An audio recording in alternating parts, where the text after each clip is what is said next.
Yeah. Good morning, student, and Jai Swaminarayan. Today we are going to start standard 8th chapter, standard 8th chapter number 5, history, the uprising of 1857. Okay, here before starting chapter, here and close paragraph, we have to write about can you name some of the women freedom fighters of India? Which one of them is your favorite and why? Okay, some names I have written here. You just read it out thoroughly.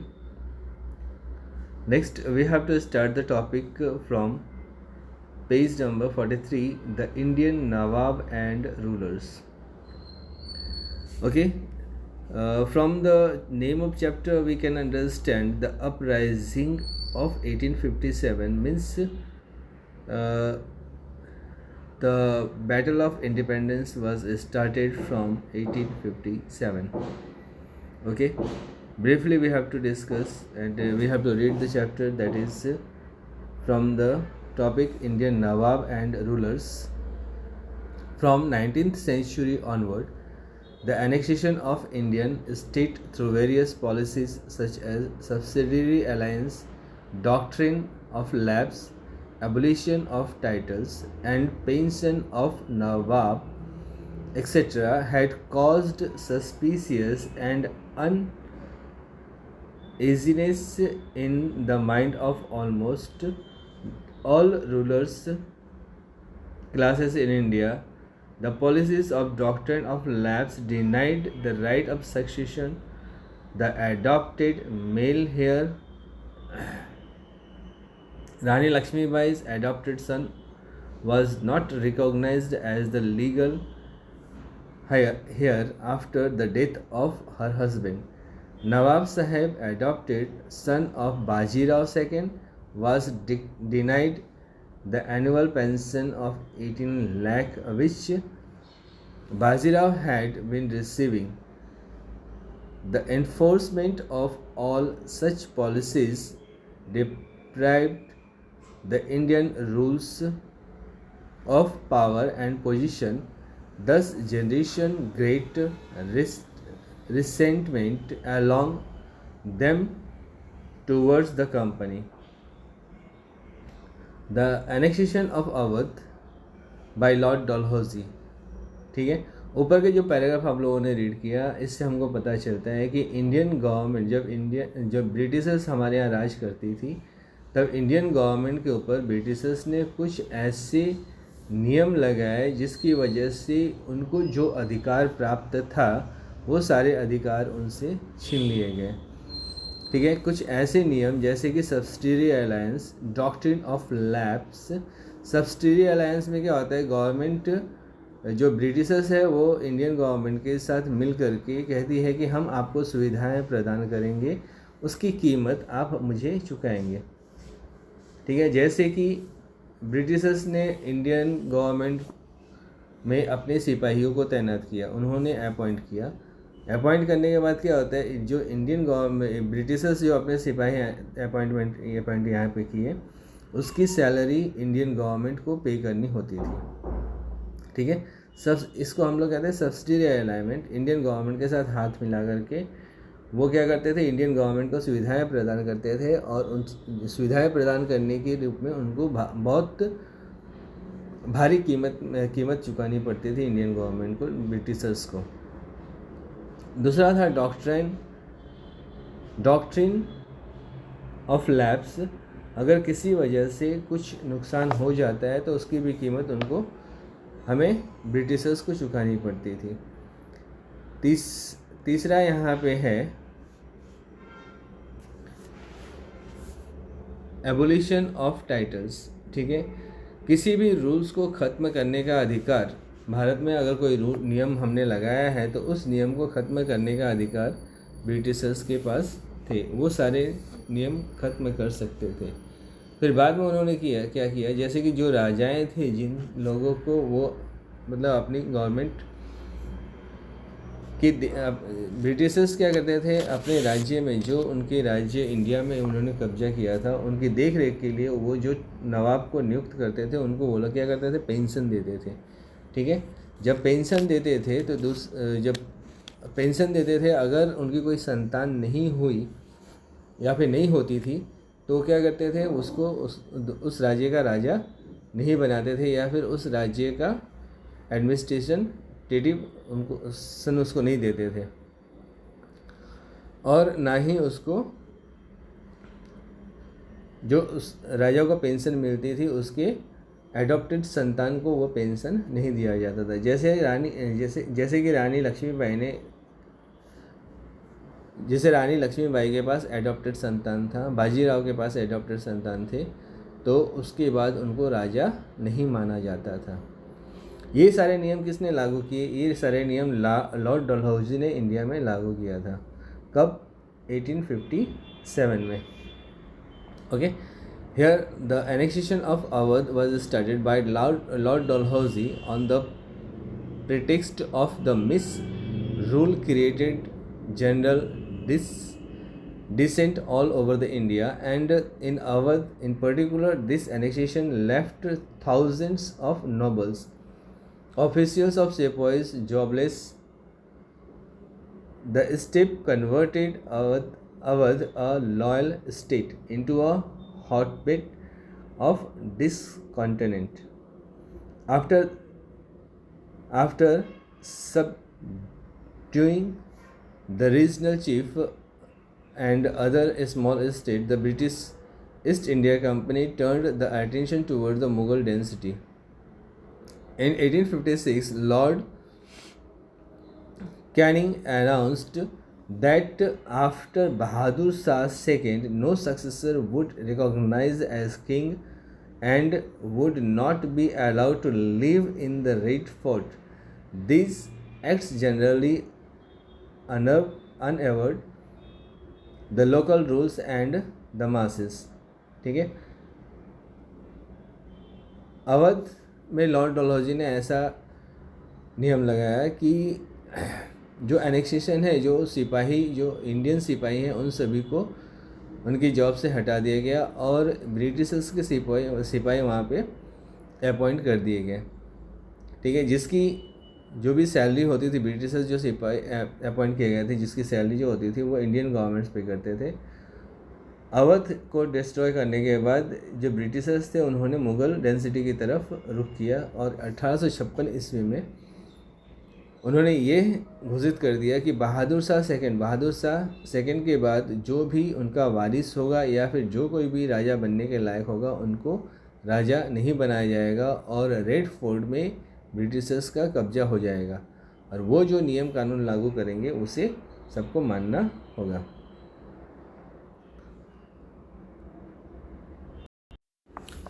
Next topic है peasants and sepoys. Peasant and sepoys में क्या है, यहाँ पे Britishers हमारी जो आर्थिक व्यवस्था है, हमारे देश की जो आर्थिक व्यवस्था है उनको डिस्ट्रॉय करने की कोशिश करें। यहाँ पे वो सारे आर्थिक व्यवस्था, हमारे देश की सारी आर्थिक व्यवस्था वो हड़पने की कोशिश इसमें की है। ठीक है, द इकोनॉमिक एक्सप्लोरेशन, इकोनॉमिक मतलब आर्थिक व्यवस्था, exploration by Britishers through the introduction of new revenue system left the entire country impoverished. In rural areas, peasants and zamindar suffered due to the high revenue demands.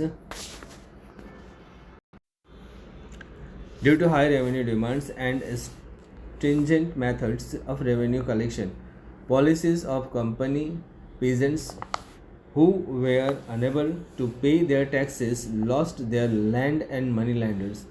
Many zamindars lost their jamindaris as they failed to meet the high revenue demand of company.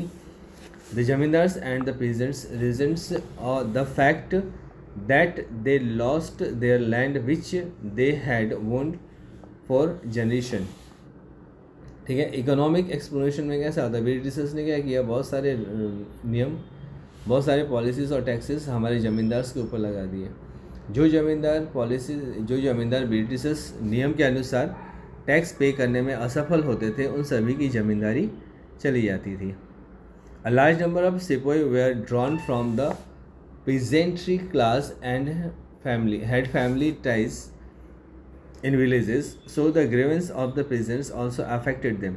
ठीक है, बहुत सारे सिपाहियों के ऊपर भी ये असर पड़ा। The Industries Revolution destroyed the Indian industry, especially the Indian handicraft and textile industry. The English goods flooded the Indian market, running the Indian artisans and craftsperson. The British administrative system did not suit the needs of aspiration of the educated Indian middle class. The Indian were completely deprived and suitable opportunity for getting his post in the government. Higher administrative posts were reserved for the Europeans. This caused great resentment and agitation among them. Moreover, people who were employed in various judicial and administrative posts under Indian rules lost their source of livelihood. Many artisans, dancers, musicians, artists, religious preachers, and priests lost their loyal patronage due to the decline of old ruling classes. Despite all causes discussed above, the civil population might not be rebelled in 1857. The Indian sepoy who were recruited in the company's army had not risen in revolt. They were classified. They were dissatisfied as they were paid far less salary than their European counterparts. For doing the same types of military duties, the highest salary drawn by the Indian subedar was less than minimum pay down the fresh English recruits. Indian sepoys were denied promotion, and Indian soldiers found himself in the same position at the time of his requirement as at the time of requirement in the British Army. Indian sepoys were also forced by the Britishers to go against their caste and religions. The partisans sending Indian sepoys for foreign countries caused great dissatisfaction among them. During that time, it was believed that the people crossed the sea to reach the foreign country.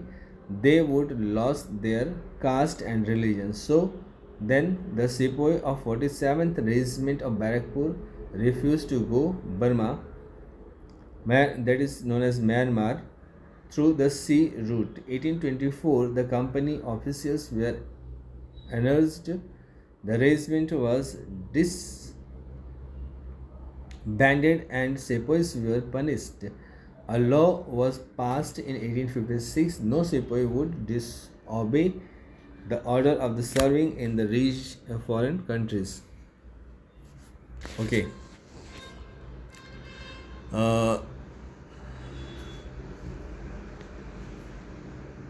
In this topic, we have studied a lot of things that against of Indian sepoys and Indian prisoners, dancers, musicians, religious preachers, priests, and royal mens. ठीक है, यहाँ पे हम लोगों ने study किया. यहाँ पे जो ज़मींदार टैक्सेस पे नहीं कर सकते थे उनकी ज़मींदारी चली जाती थी, और हमारे सिपाही जो इंडियन आर्मी में होते हुए भी जिनको हाईएस्ट सैलरी मिलती थी पहले, ब्रिटिशर्स आर्मी को अपॉइंट करने के बाद उनकी सैलरी ब्रिटिशर्स आर्मी से बहुत कम होती थी. ठीक है, और ब्रिटिशर्स ने ऐसा नियम भी बनाया कि अगर किसी आर्मी किसी फ़ौज को कहा जाए, इंडियन फ़ौज को कहा जाए दूसरे देश में जाने के लिए, अगर वो नहीं चाहते थे, उनकी नाफरमानी करते थे, तो उनको पनिश किया जाता था। ठीक है, ऐसा ही एक इंसिडेंस है 47th रेजिमेंट ऑफ बैरकपुर का। ठीक है, जिन्होंने रिफ्यूज़ कर दिया, बर्मा जाने से रिफ्यूज़ कर दिया, सी रोड से बर्मा जाने से रिफ्यूज़ कर दिया। तो कंपनी ऑफिशियल्स नियम के तहत उनको सबको पनिशमेंट दिया गया, और बाद में एक लॉ पास किया गया कि 1856 में एक लॉ पास किया गया कि अगर जो भी सिपाही रूल्स फॉलो नहीं करेंगे, फॉरेन कंट्री में नहीं जाएंगे, उनको पनिशमेंट दी जाएगी।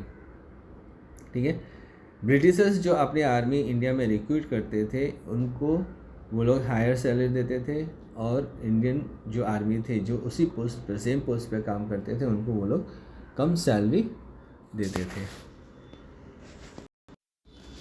इतने सारे नियम इंडिया में लगाने के बाद, ब्रिटिशर्स के द्वारा इतने सारे नियम इंडिया में लगाने के बाद क्या हुआ, हमारे जो देश के जो सिपाही थे और जो लोग यहाँ पे थे, वो सब लोग, उन सभी लोगों ने मिल कर के इसका विरोध किया। ठीक है,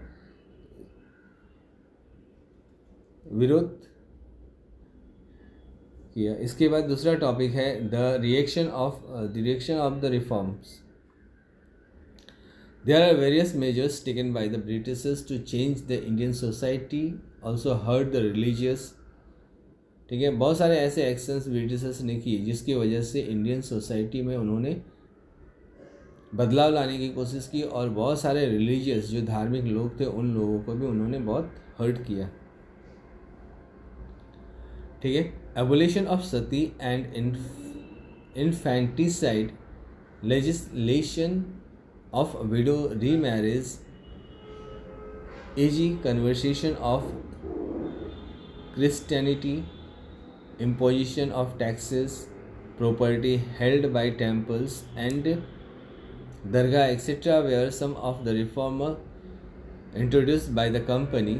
These measures adopted by the Britishers alarmed and enraged the people. In 1830, the Christian missionaries were granted unrestricted entry of the Indian and were allowed to own property.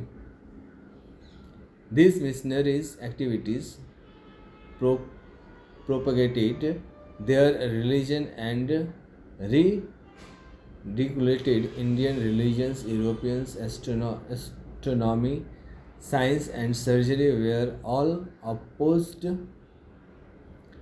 to the indigenous knowledge, and all these measures were interrupted as deliberate attempts by the Britishers to destroy the sanctity of Indian religions and customs।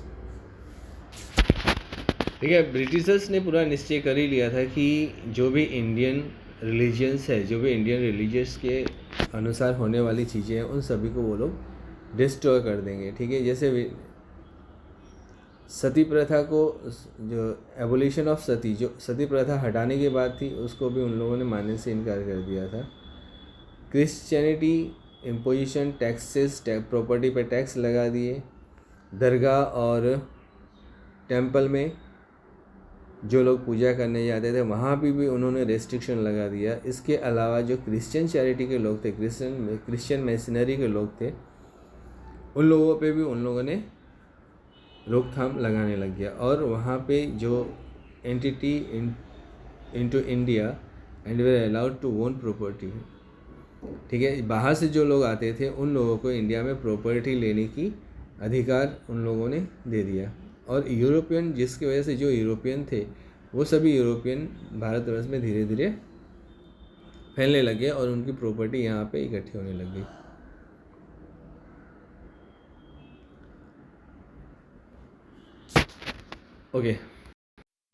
Okay, next topic is mutiny becomes rebellion. The uprising of 1857 did not occur suddenly. ठीक है, uprising of 1857 did not occur suddenly. ये जो विद्रोह था 1857 को जो चालू हुआ, वो अचानक चालू नहीं हुआ। It was preceded by a number of rebellions. ठीक है, बहुत सारे रेबिलियंस, बहुत सारे विद्रोही मिल करके 1767 से लेकर के 1857 तक were there more than 40 majors rebellion, 40 विद्रोही थे, एंड 100 ऑफ माइनर्स, और बहुत सारे 100 से भी ज़्यादा लोग इसमें जुड़े हुए थे. Most of these local rebellions did not affect the British rule by 1857.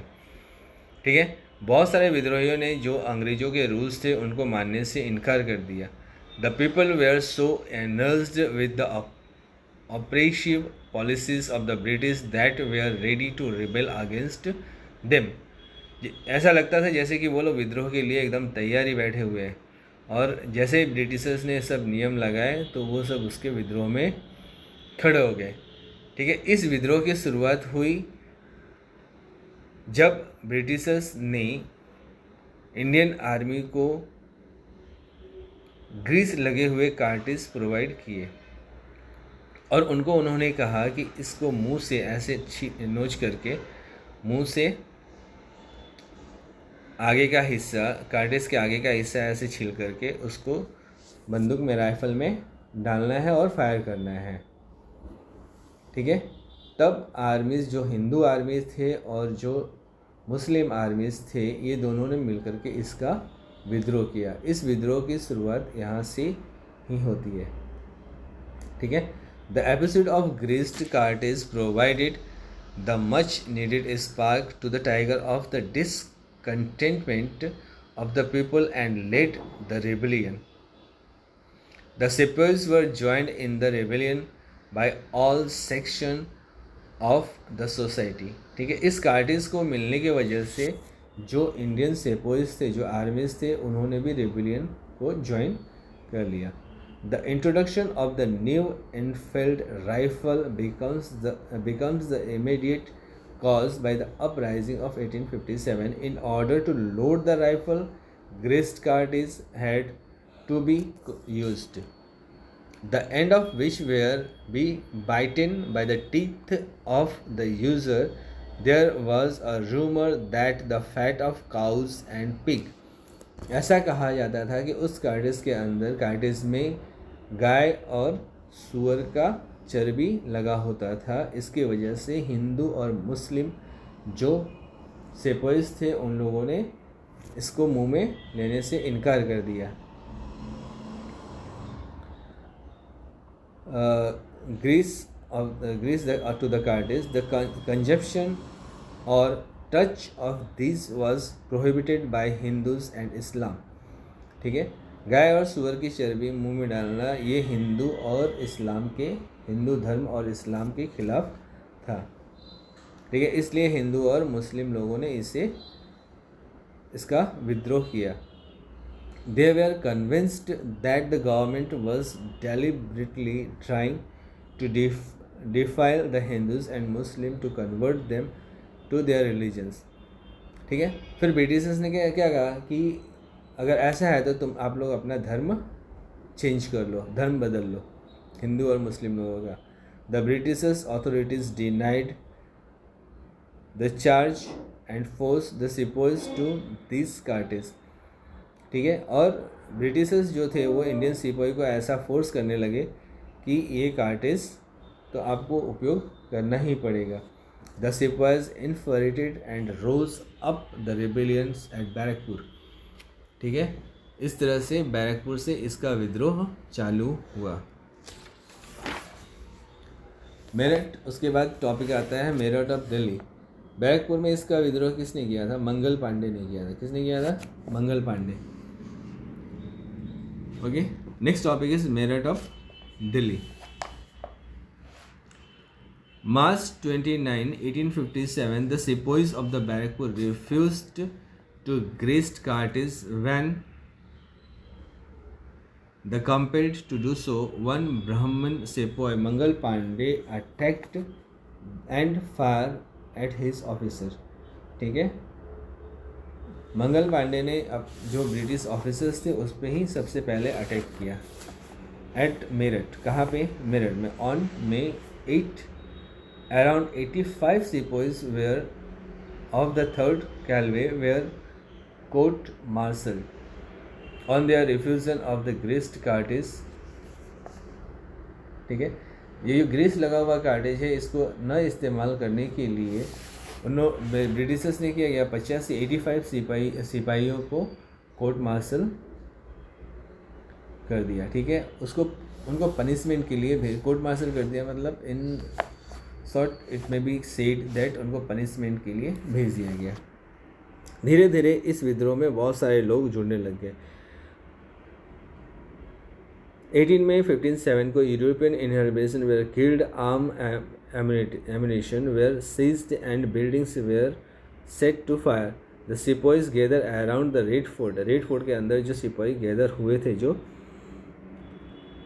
To meet emperor Bahadur Shah Zafar को वो लोग मिलने गए। The emperor was not willing to lead the rebels and challenge the British power, ठीक है, उस समय बहादुर शाह जफर जो थे वहाँ दिल्ली के राजा थे, दिल्ली के राजा से वो लोग मिले और उनको कंप्लेन किया, लेकिन बहादुर शाह जफर भी क्या थे, मजबूर थे, वो लोग भी बहादुर शाह जफर क्या थे, उनको भी ब्रिटिशर्स ने अपॉइंट किया था दिल्ली के गद्दी पे, इसलिए वो मजबूर थे।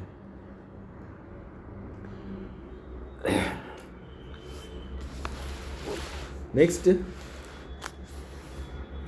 It was believed that Bahadur Shah Zafar wrote letters to the ruler of a state which was either now annexed and dependent on the British to form confidentially and fight against the oppressive rules or for the Britishers. This step taken by the बहादुर शाह जफर, ठीक है, बहादुर शाह जफर को जब पता चला कि वो लोग ऐसे ग्रीस लगे हुए कार्डिस का इस्तेमाल करने के लिए सिपाहीस को कह रहे हैं, तो उन्होंने भी जो ब्रिटिश रूल्स के अंडर में जितने भी एम्पायर थे सबको उन्होंने पत्र लिखा और इस विद्रोह में जुड़ने के लिए कहा, ठीक है। धीरे धीरे ये विद्रोह इतना फैलता गया, वेरी सुन, बहुत धीरे धीरे विद्रोह फैलता गया और फैलते फैलते ये Allahabad, Kanpur, Bareilly, Banaras, Bihar, Jhansi and other places took place in this rebels and so many zamindars also took places in these rebels, ठीक है। In Kanpur the revolt was led by the Nana Saheb, Kanpur में नाना साहब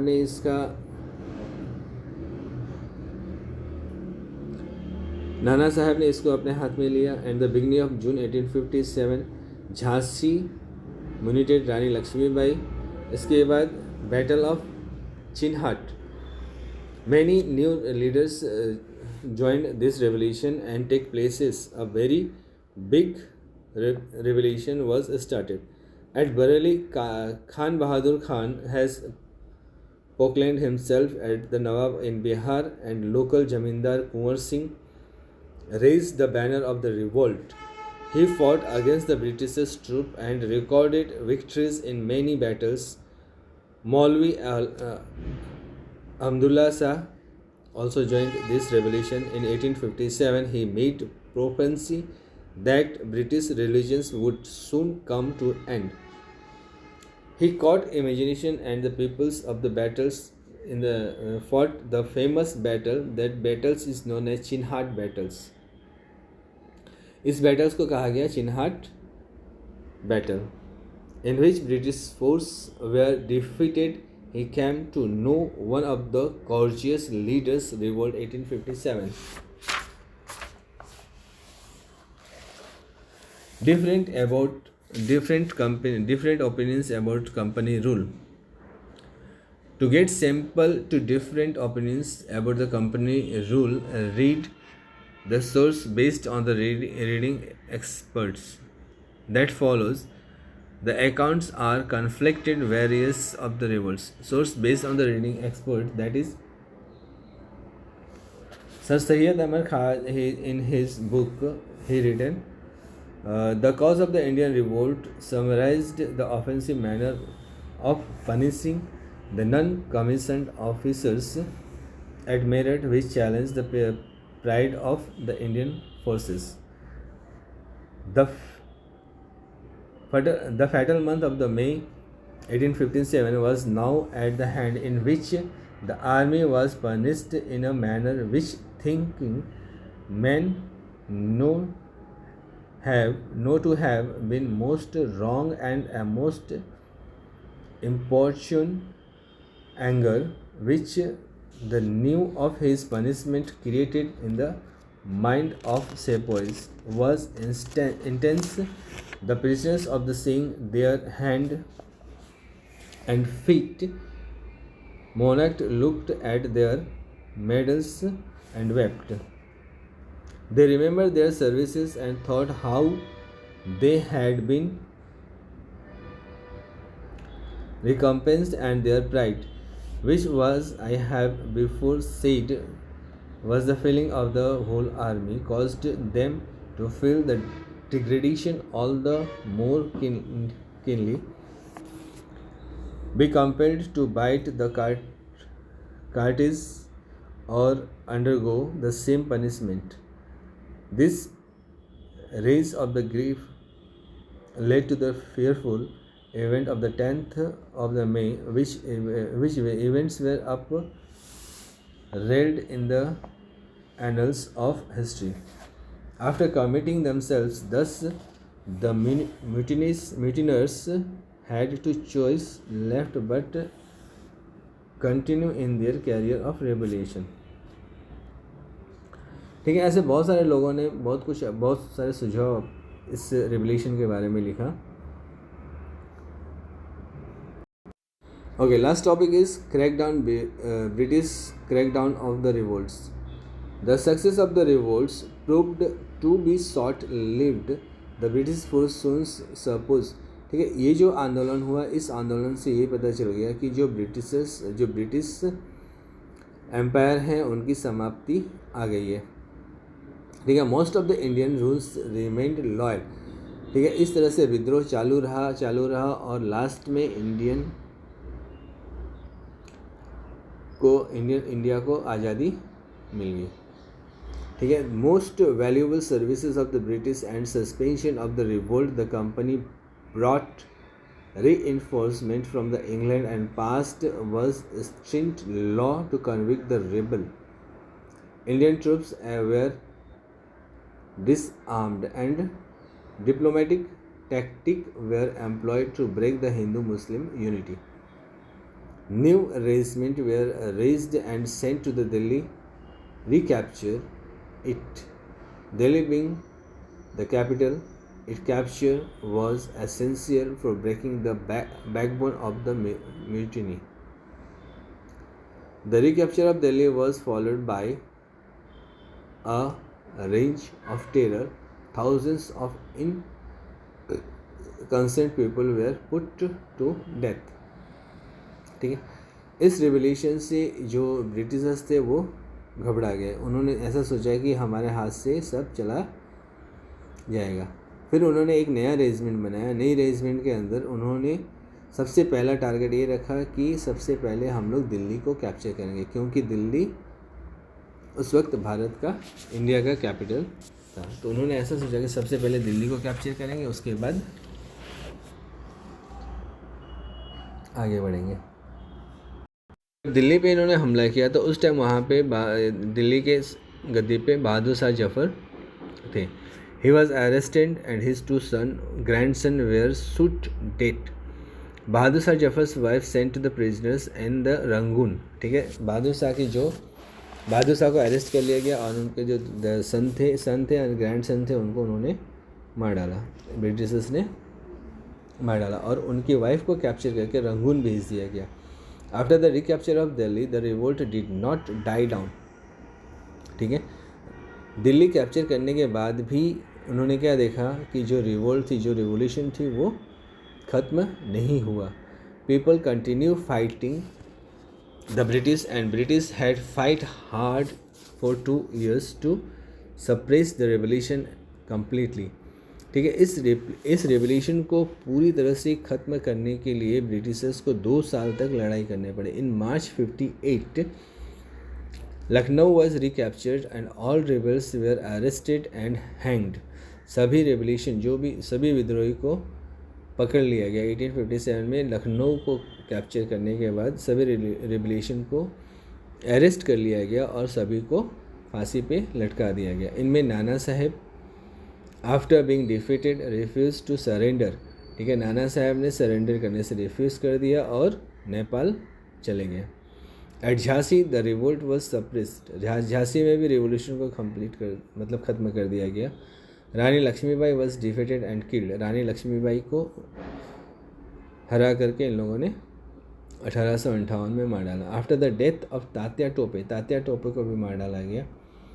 इन the field of jungle central India continue to fight the guerrilla war with the support of tribal leaders. In April 59 he was captured and hanged. As British tried to suppress the revolt, British कोशिश करते रहे revolt को ख़त्म करने के लिए, ख़त्म करने की कोशिश करते रहे। Tried and to win loyalty of the people, ठीक है, रिवोल्यूशन को ख़त्म करने की कोशिश करते रहे और जो लोग थे, इंडियन लोग थे, उन लोगों को अपनी ओर शामिल करने की भी कोशिश करते रहे। लॉयल लैंडलॉर्ड्स वेयर रिवॉर्डेड, जो भी लॉयल लैंडलॉर्ड्स थे उन्होंने बोला उनको रिवॉर्ड दिया जाएगा। And promise to continue enjoy tradition rights over their property.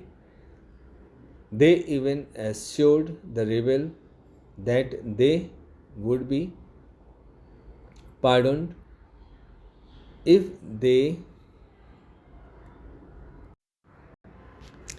if they surrender and if they had not killed any English people, ठीक है। उन्होंने ऐसा भी घोषणा किया कि जितने भी रिवोल्यूशन है अगर वो अपने आप को सरेंडर कर देंगे तो उनको नहीं मारा जाएगा। However after the rebels surrender thousand were massacred and hundreds were hanged without trial, ठीक है। सरेंडर करने के बाद भी जब हजारों विद्रोही जब सरेंडर कर दिया तो सबको उन्होंने मार डाला। इस नीचे आप पिक्चर में देख सकते हो जितने भी रिवोल्यूशन थे सबको सरेंडर करने के बाद, ठीक है। Blowing from the guns was not punishment invented by the British, it was penalty for the mutiny and the revolution. From the 17th century Mughal India was employed and suppression of the Indian minority 1857 to 59. Okay, that's all for today, students. After some topics are remaining, after that exercise is there. You have to read yourself and you have to suppose to be this chapter is completed. Okay, you will get the answer and all the details after this lecture.